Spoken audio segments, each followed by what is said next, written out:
South Africa's Department of Sciences has welcomed a new agreement between the country and Italy that will see basic and computational sciences development in South Africa.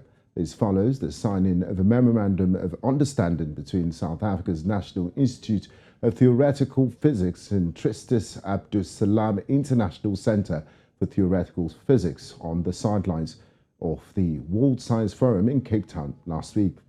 According to Minister Blade Nzimande, the partnership will not only provide important support for basic science in South Africa, but also serve as a model for future international collaborations in the field. The agreement will see the two institutes working together on a range of initiatives and the exchange of scientists and students between the two countries.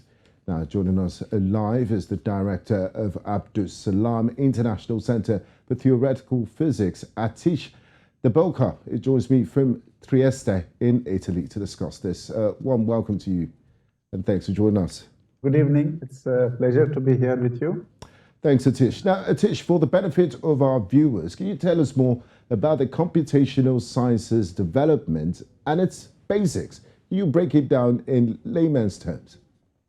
Okay, so, I'm a theoretical physicist myself, so I don't actually use so much of computation.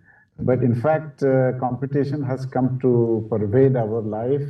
For example, if you use a phone which uses face identification, it is using machine learning because you have to distinguish a cat from a dog, or you and your neighbor, or you wearing the glasses. And the fact that this kind of technology is not available on a phone means that it has actually huge implications for also more advanced scientific investigations. And so what we signed recently is this MOU was for scientific advanced computing for science, scientific computing. So using these tools of machine learning and data science for advanced scientific computing. Now, what opportunities, Atish, are there for African scientists and programs like these?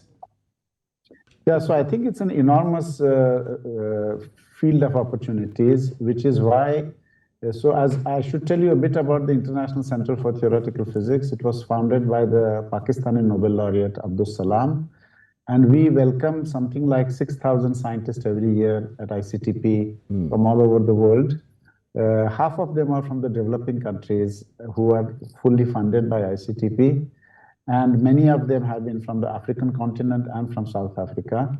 So we regard it as our responsibility to really, in the next 10 years, these tools are going to be more and more important, and it's absolutely critical that the nations in the developing part of the world and in Africa prepare themselves scientifically to take advantage of this, because we don't want that there is a monopoly over money in the developed world. Now, finally, Atish, how do innovations like these support young learners who might want to venture into sciences, and what kind of collaborations does the Abdus Salam Centre offer for them? So we have many very advanced scientific conferences which help prepare young scientists so they can apply on our website and come to our programs. But just to take an example, it was a pleasure to be in Cape Town for the World Science Forum. And as you know, South Africa has a very vibrant scientific community. There is a very major international project, the Square Kilometre Array in Cosmology, which is going to be housed in South Africa.